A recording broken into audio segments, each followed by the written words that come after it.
Our garden has a north-facing slope, which means because I live in the northern hemisphere, it slopes away from the sun.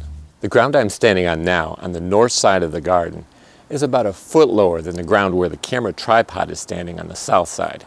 This isn't a very steep slope, but it does have some disadvantages, especially considering our relatively short growing season and limited sunlight. Today I'll talk about the disadvantages of our north-facing slope and what I've done to compensate for it.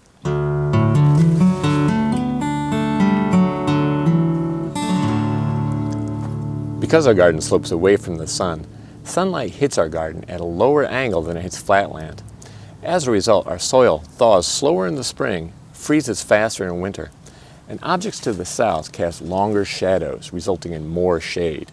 These factors combine to effectively shorten our growing season and limit growth throughout the year.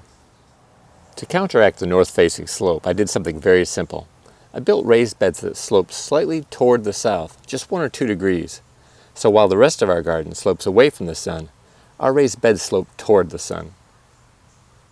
For small beds like this, I built the beds to the same depth all the way around, but buried the south side more than the north side to achieve the desired slope.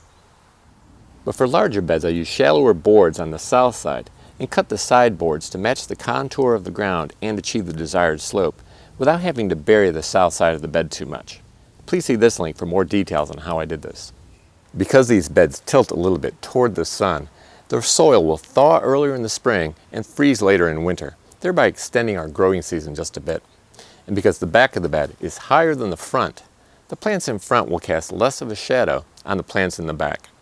With the exception of the hoop house, I not only slope each bed toward the sun, the garden beds get progressively higher as you go to the back of the yard, again reducing the shade cast by plants in beds to the south.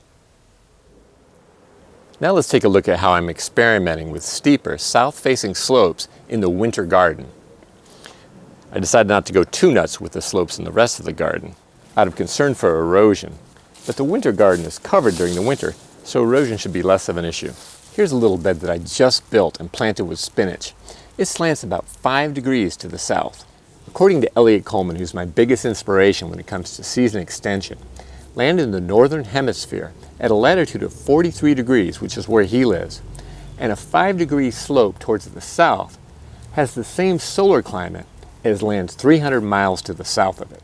In other words, where Elliot lives in Maine, the sun hits a 5-degree south-facing slope at the same angle it hits flatland 300 miles to the south. I don't live as far north as Elliot, so I think the effect would be less here. But if I can move the solar climate of this little bed a couple hundred miles to the south, I'm going to do it. And this 5-degree slope toward the sun should help this spinach survive the winter under cover. Now let's take a look at an even steeper slope I'm experimenting with in the hoop house.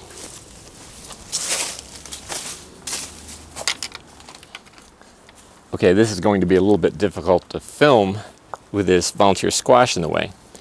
But I modified the bed underneath this cold frame to slope toward the sun 14 degrees.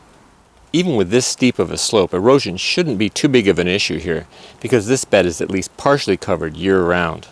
I'm hoping this slope gives me a solar climate here in the cold frame roughly equivalent to flat land that's about 600 to 900 miles to the south of here.